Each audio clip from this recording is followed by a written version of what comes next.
Hello friends, welcome back to our channel smart Vaishya vlogs. ఈరోజు మన ఛానల్లో ఎంతో టేస్టీగా ఉండే ఎగ్ పులుసుని ఇంట్లోనే ఏ విధంగా ప్రిపేర్ చేస్తారో నేనైతే చూపిస్తాను. ఇక్కడ వచ్చేసి ఈ ఎగ్ పులుసుని నేనైతే ఒక 4 మెంబర్స్కి సరిపడా చేస్తున్నానండి. సో అందుకని నేనైతే ఒక 4 ఎగ్స్ని అయితే బాయిల్ అయితే చేశాను. చూడండి, కర్రీ మాత్రం చాలా టేస్ట్గా ఉందండి. ఇంకా లేట్ చేయకుండా ప్రాసెస్లోకి అయితే వెళ్ళిపోదాం. ఇక్కడ వచ్చేసి ఒక 4 ఎగ్స్ని అయితే బాయిల్ అయితే చేసుకోవాలి. ఒక పక్క ఎగ్స్ అయితే బాయిల్ అయితే అయిపోతాయి, మరో పక్క నిమ్మకాయ సైజ్ అంతా చింతపండును తీసుకొని ఇలా 2-3 టైమ్స్ అయితే వాష్ చేసి చింతపండు మునిగేంత వరకు అయితే ఇలా నీళ్లు పోసుకొని పక్కన పెట్టేసుకోవాలి. నెక్స్ట్ వచ్చేసి ఆనియన్స్ని అయితే ఇలా చిన్న చిన్న ముక్కలుగా కట్ చేసి పెట్టుకోవాలి. ఆనియన్స్ అనేవి ఎంత చిన్నగా కట్ చేసుకుంటే గ్రేవీ అనేది అంత బాగా వస్తుంది. ఇక్కడ వచ్చేసి నేనైతే ఒక 4 బిగ్ సైజ్ ఆనియన్స్ని అయితే తీసుకున్నాను. ఇందులోకి ఆనియన్స్ అనేవి ఎంత ఎక్కువగా ఉంటే కర్రీ అనేది అంత బాగా వస్తుంది. ఈ సమ్మర్లో అయితే ఫ్రై చేసుకునే కర్రీస్ కంటే ఇలా సూప్ చేసుకునే కర్రీలనే ఎక్కువగా తినడానికి ఇష్టపడతారండి. అందులో ఎగ్ పులుసు అంటే చాలా ఇష్టంగా తింటారు. చూడండి, ఇక్కడ వచ్చేసి నేనైతే ఒక 4 మిర్చిలను అయితే కట్ చేసి పెట్టుకున్నాను. నెక్స్ట్ వచ్చేసి 4 టమాటోలను తీసుకొని ఇలా చిన్న చిన్న ముక్కలుగా కట్ చేసి పెట్టుకోవాలి. అందులోకి 6-7 వెల్లుల్లి రెబ్బల్ని వేసుకొని అల్లంని ముక్కలుగా చేసుకొని ఇలా వేసుకున్న తర్వాత టమాటో ప్యూరీ చేసుకొని పక్కన పెట్టేసుకోవాలి. ఇంకా ఒక పక్కనైతే ఎగ్స్ అయితే మంచిగా బాయిల్ అయిపోయాయి. ఇలా పొట్టు తీసేసుకొని పక్కనైతే పెట్టుకొని ఈ విధంగా వీడియోలో చూపించిన విధంగా అయితే ఘాట్లు అయితే పెట్టుకోవాలి. ఇలా ఘాట్లు పెట్టుకోవడం వల్ల ఎగ్స్ లోపలికి సూప్ అనేది చేరి చాలా టేస్టీగా ఉంటుందండి ఎగ్స్ తినేటప్పుడు.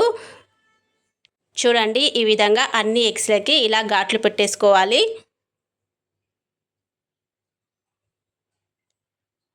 ఈ ఎగ్ పులుసు అయితే మా ఇంట్లో అయితే చాలా ఇష్టంగా తింటారండి.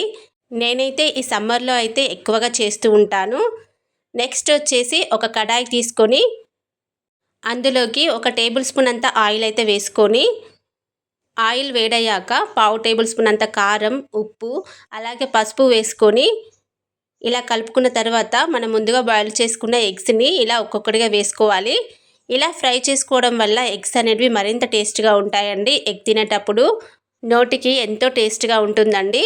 నేనైతే ఎగ్స్ని అయితే అప్పుడప్పుడు ఇలాగే ఫ్రై చేసి పిల్లలకైతే పెట్టేస్తాను. నార్మల్గా తినమంటే తినరు కాబట్టి ఇలా ఫ్రై చేసి ఇచ్చామంటే చాలా ఇష్టంగా తింటారండి. నెక్స్ట్ వచ్చేసి ఇలా లిడ్ అయితే పెట్టుకొని ఒకసారి తిప్పామంటే చాలా చక్కగా ఫ్రై అయిపోతాయి. ఈ ఎగ్స్ని ఒక 2-3 మినిట్స్ వరకు అయితే ఫ్రై చేసుకోవాలి. ఇలా ఫ్రై చేసుకున్న ఎగ్స్ని ఒక్కొక్కటిగా తీసి వేరే ప్లేట్లోకి ట్రాన్స్ఫర్ చేసేసుకోవాలి. చూడండి, ఈ విధంగా వేరొక ప్లేట్లోకి తీసి పక్కన పెట్టేసుకోవాలి.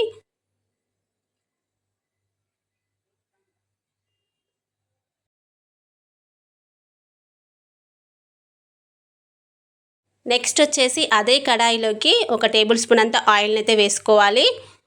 ఆయిల్ అనేది వేడయ్యాక ఇందులోకి పోపు దినుసులను అయితే వేసుకోవాలండి.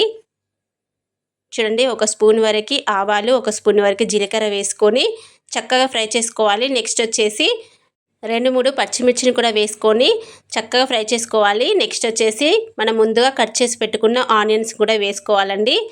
ఆనియన్స్ అనేవి సాఫ్ట్గా అయ్యేంత వరకు అయితే ఫ్రై చేసుకోవాలి.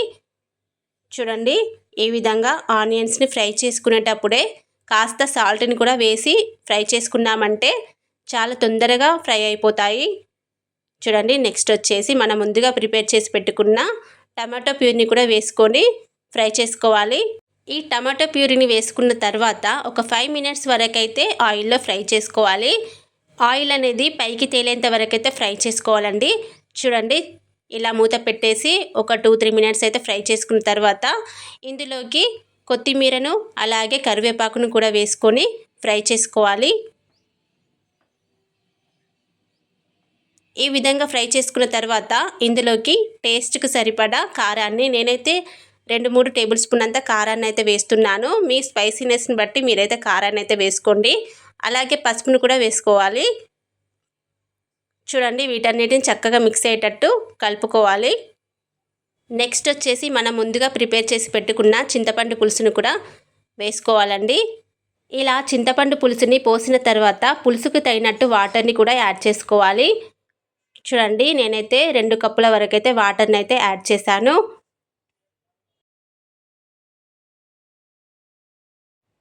చూడండి ఇక్కడ వచ్చేసి ఒక 2 కప్పుల వరకైతే వాటర్ని అయితే యాడ్ చేసుకున్నాను. ఇప్పుడు వచ్చేసి స్టవ్ని అయితే హై ఫ్లేమ్లో పెట్టేసి ఈ సూప్ని అయితే మరిగించుకోవాలి. చూడండి సూప్ అనేది మరుగుతూ ఉన్నప్పుడే మనం ముందుగా ఫ్రై చేసి పెట్టుకున్న బాయిల్డ్ ఎగ్స్ని అయితే వేసుకోవాలి.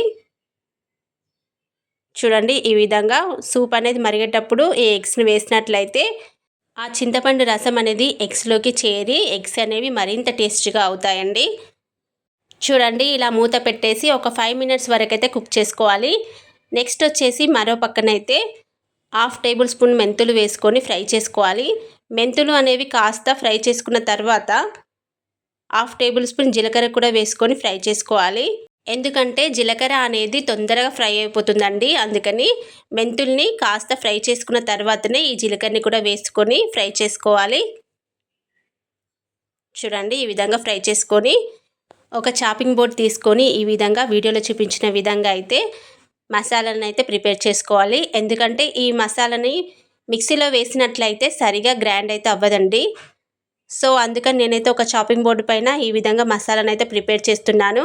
చూడండి ఎంత చక్కగా వచ్చిందో, అచ్చం మిక్సీలో వేసినట్టే వచ్చింది.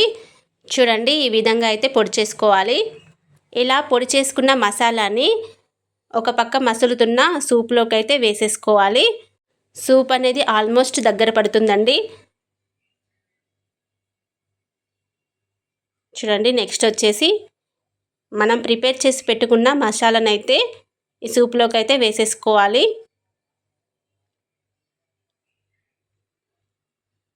చూడండి ఈ విధంగా వేసుకోవాలి.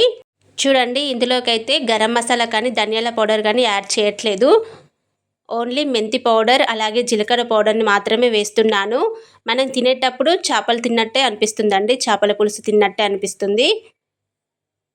చూడండి ఈ విధంగా మసాలా వేసుకున్న తర్వాత మూత పెట్టేసి ఒక 5 మినిట్స్ కుక్ చేసుకున్నారంటే గ్రేవీ అయితే రెడీ అయిపోతుందండి. చూడండి కమ్మగా ఉండే ఎగ్ పులుసు అయితే రెడీ అయిపోయింది.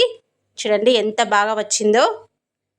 ఈ వీడియో నచ్చినట్లయితే ఒక లైక్ అయితే చేయండి. అలాగే మన ఛానల్ని అయితే సబ్స్క్రైబ్ చేసుకోండి. Okay friends, thanks for watching.